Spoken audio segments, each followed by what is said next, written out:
बिस्मिल्लाहिर्रहमानिर्रहीम। अज़ीज़ तालिबात अस्सलाम वालेकुम। उम्मीद है आप सब खैर खैरियत से होंगे। आज हम थर्ड ईयर की बुक में से जुज़वी मिक़दारी मुआशात का पोर्शन करेंगे। पेज नंबर 503 है बुक में। और एक्सरसाइज से पहले हम कुछ फार्मूलाज देखेंगे कॉस्ट और रेवेन्यू के। तो नंबर 1 फार्मूला है AR is equal to TR divided by Q। यानी अगर हमें कुल हासिल का तफावल दिया गया हो और औसत हासिल मालूम करना हो तो हम कुल हासिल को पैदावार के इकाइयों से तकसीम कर देंगे। इस सूरत में हमें औसत हासिल एवरेज रेवेन्यू मिल जाएगा। नंबर 2 फार्मूला है TR is equal to AR multiply Q। यानी अगर हमें औसत हासिल दिया गया हो और कुल हासिल मालूम करना हो तो औसत हासिल को जब हम पैदावार की इकाइयों से ज़रब दे देंगे तो कुल हासिल मालूम हो जाएगा। नंबर 3 फार्मूला है MR is equal to DTR divided by DQ। अगर मुख्ततम हासिल मालूम करना हो तो कुल हासिल का हम तफरकी सर लेंगे Q के लिहाज से।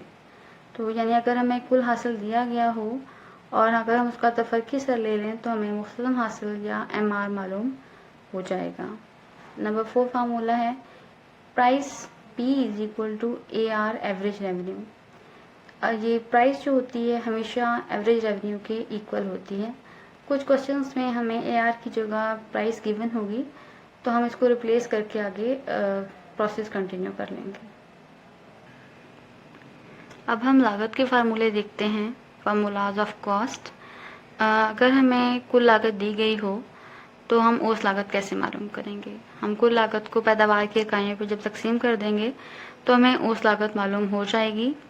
उस लागत को हम डिनोट करते हैं AC से। एवरेज कॉस्ट की एब्रीविएशन है AC। AC is equal to TC divided by Q। ये हमारे पास एवरेज कॉस्ट औसत लागत का फार्मूला है। नंबर 2 है कुल लागत बराबर है औसत लागत ज़रब इकाइयाँ। अगर हमें एवरेज कॉस्ट औसत लागत गिवन हो तो हम उसको इकाइयों से ज़रब देकर कुल लागत या टोटल कॉस्ट मालूम कर सकते हैं। So TC is equal to AC multiply Q। Third formula is of marginal cost. मुख्ततम लागत कैसे मालूम कर सकते हैं।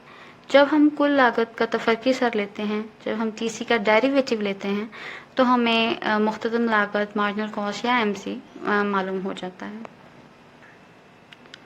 अब हम क्वेश्चन फार्मूला नंबर 4 देखते हैं जो कि है TC is equal to FC plus VC। अगर कुल लागत जो है वो मुअय्यना लागत और मुतग़य्यरा लागत का मजमुआ होती है। अगर इनमें से कोई दो वैल्यूज़ गिवन है तो तीसरी आप ऑटोमेटिकली इस फार्मूले की मदद से मालूम कर सकते हैं। Number 5 is AFC is equal to FC divided by Q। औसत मुअय्यना लागत मालूम करने का फार्मूला है कि मुअय्यना लागत को इकाइयों पे तकसीम कर दिया जाए तो औसत मिल जाती है। जैसे कि हम जानते हैं कि एवरेज कैसे मालूम होती है कि जब हम टोटल को इकाइयों से डिवाइड कर देते हैं तो हमें औसत मिल जाती है। Number 6 is AVC। AVC का फार्मूला है VC डिवाइडेड बाई Q। यानी औसत मुतग़य्यरा, यहाँ मैंने मुसारफ मेंशन किया है, लागत और मुसारफ एक ही बात है। औसत मुतग़य्यरा मुसारफ बराबर है मुतग़य्यरा मुसारफ बटा इकाइयाँ।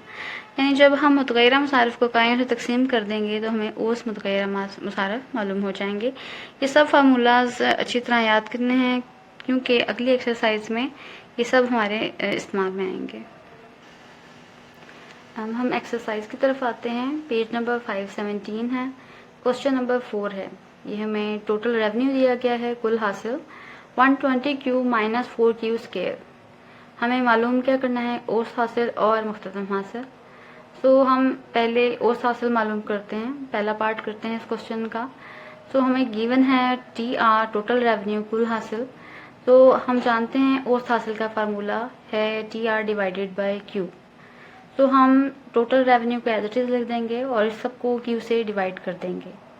Q से Q कैंसिल हो जाएगा। अब हम इसको सेपरेटली डिवाइड कर देंगे और Q से Q कैंसिल हो जाएगा, हमारे पास रह जाएगा 120 और माइनस 4Q। ये हमारा आंसर है। सिंपलेस्ट फार्मूला है, just put the formula and get the answer. AR is equal to TR divided by Q और सिंपली ये सॉल्व हो जाएगा। अब हम क्वेश्चन के सेकेंड पार्ट की तरफ आते हैं जो कि है मुख्ततम हासिल मालूम करना, मार्जिनल रेवेन्यू MR फाइंड करना। सो इक्वेशन हमें टोटल रेवेन्यू गिवन है और हम जानते हैं कि मुख्तसम हासिल MR का फार्मूला है GTR डिवाइडेड बाई DQ, यानी जब हम टोटल रेवेन्यू का, कुल हासिल का डेरिवेटिव लेंगे विद रिस्पेक्ट टू Q के लिहाज से जब हम टोटल रेवेन्यू का, कुल हासिल का तफरीकी सर मालूम करेंगे तो हमें MR मालूम हो जाएगा। सो हम D बाई DQ लिखकर हम TR की ओरिजिनल इक्वेशन पुट करते हैं जो कि है 120Q minus 4Q square.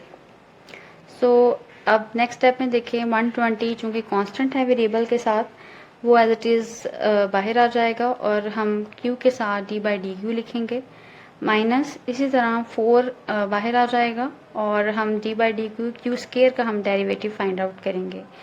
Next step में देखें जी 120 एज इट इज़ आ गया है और Q का derivative with respect to Q 1 होता है। जैसे कि हम जानते हैं किसी भी वेरिएबल का डेरिवेटिव उसी वेरिएबल के लिहाज से 1 होता है, तो ये 1 आ गया। माइनस 4 एज इट इज़ आ गया हमारे पास। अब ये हमारे पास पावर रूल के तहत ये डेरिवेटिव हमने मालूम किया है Q स्क्वायर का।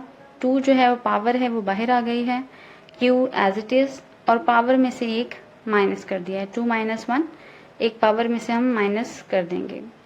नेक्स्ट है 121 मल्टीप्लाई 1, ये जो पॉइंट है ये मल्टीप्लिकेशन को शो करता है 120 as it is, and 4 multiply 2 8, and Q जब 2 में से 1 पावर माइनस हो गई थी तो एक ही रह गई, सो 8Q। सो 120 माइनस 8Q हमारा डेरिवेटिव निकला है और ये हमारा आंसर है। सो इसी तरह सारी एक्सरसाइज सॉल्व हो जाएगी with the help of formulas. तो सबसे पहले फार्मूलाज लर्न कर लें, उसके साथ साथ एग्जांपल्स भी सारी इस एक्सरसाइज के कर लें और ये एक्सरसाइज सॉल्व करें। और अगर कुछ समझ ना आया हो तो आप नीचे कमेंट सेक्शन में कमेंट कर सकते हैं। थैंक यू, अल्लाह हाफिज़।